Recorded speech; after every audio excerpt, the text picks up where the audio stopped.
ඉතින් අද මම කියලා දෙන්නේ TikTok එකේ වයිරල් වෙච්ච රෙවෙල්ලෝ බිස්කට් පුඩින් එක වගේම අඩු අමුද්‍රව්‍ය ප්‍රමාණයකින් ආල් රසට බිස්කට් පුඩින් එකක් මේ වගේ පොඩි සයිස් එකකට කොහොමද හදාගන්නේ කියලා. ඉතින් මේක හරිම රසට ආවා. ඉතින් මං හිතුවා ඔයාටත් මේ රෙසිපි එක කොහොමද හදන්න ඕන කියලා දෙන්න. ඉතින් ඒකට මම ඉස්සෙල්ලම අරගන්නේ මේ වගේ පොඩි මාරි බිස්කට් පැකට් දෙකක්. එකක් චොකලට් එකෙන් අරගෙන තියෙනවා, අනිත් එක වැනිලා එකෙන් අරගෙන තියෙනවා. ඊට පස්සේ මේ බිස්කට් දෙක මෙන්න මේ වගේ පොඩි කෑලි වලට කඩා ගන්න ඕන. සාමාන්‍යයෙන් බිස්කට් එක 4ට වගේ කැඩෙන්න තිබුණා නම් ඇති.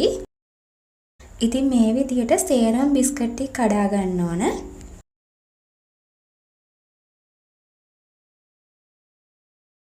ඊට පස්සේ මේ බිස්කට් එක චුට්ටක් පැත්තකින් තියාගෙන මම වාචනයක් අරගෙන ඒකට පුරවල සීනි වලින් මේසෙදි දෙකක් එකතු කරගන්නවා. ඒකටම කොකෝ පවුඩර් වලිනුත් මේසෙදි දෙකක් එකතු කරගන්න.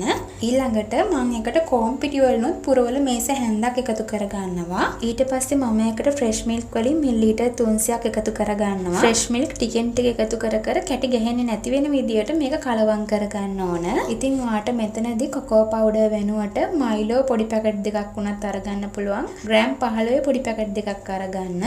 ඊළඟට මෙතනදී ෆ්‍රෙෂ් මිල්ක් වෙනුවටත් ඔයාලට කිරි පිටි උනත් පාවිච්චි කරන්න පුළුවන්. ඊළඟට මේ වගේ මේ ටික හොඳට කලවම් කරගත්තට පස්සේ මම මේක ලිපේ තියාගන්නවා.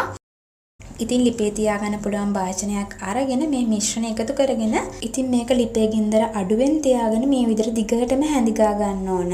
මෙන්න මේ වගේ ගානට උකු වුණාට පස්සේ මේක ලිපෙන් ඉවත් කරගන්න. ඊට පස්සේ මම වෙනත් භාජනයකට ඒකත් මාරු කරගන්නවා. ඊළඟට මේ මිශ්‍රණයෙන් ටික ටික අපි අර කලින් කඩාගත්තු බිස්කට් එකට එකතු කරගන්න ඕන. මේ වගේ ටික ටික දාලා කලවම් කරගන්න. ඉතින් මම මෙතනදී පෙන්නන්නම් ඔයාට මේ බිස්කට් වල එන්න ඕන පදම මොකක්ද කියලා.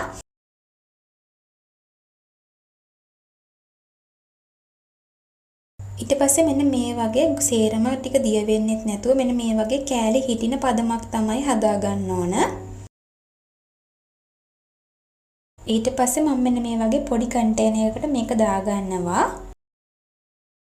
ඉතින් ඔයාට මේක වැඩි ප්‍රමාණයකින් උනත් හදා ගන්න පුළුවන්.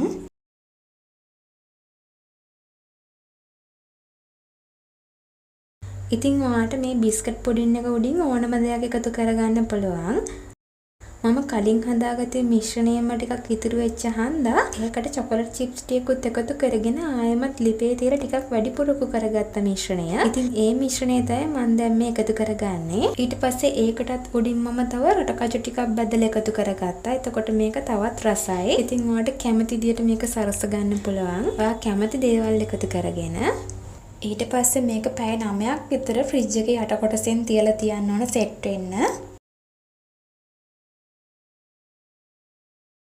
ඉතින් මේ මම පෙන්නන්නේ පැය 9කට පස්සේ. ඉතින් මේක හරි ලස්සනට තියෙනවා. ඒ වගේම තමයි මේකේ හොඳ රසයක් තිබුණා. ඉතින් ගෙදර හැමෝම මේක හරි ආසාවෙන් කෑවා. ඔයාටත් ඉතින් ඔන්න try කරලා බලන්න පුළුවන්. හරිම රස. ඒ වගේම තමයි හරිම ලේසියෙන් හදා ගන්න පුළුවන් අඩු අමුද්‍රව්‍ය ප්‍රමාණයකින් මේ මාරි බිස්කට් පුඩින් එක. ඉතින් ඔයාට මේ මාරි බිස්කට් පුඩින් එක ළඟ වෙන අවුරුදු කෑම මේසෙට උනත් හදලා බලන්න පුළුවන්. හරිම ලේසි රෙසිපි එකක්. ඉතින් මං හිතනවා අද ඔයා මේ රෙසිපි එකට හුඟක් කැමති වෙන්න ඇති කියලා. ඉතින් මේ වගේ තවත් රසවත් වීඩියෝයක් අරගෙන ආයෙත් එන්නම්. එතකන් ඔයාට සුබ දවසක්.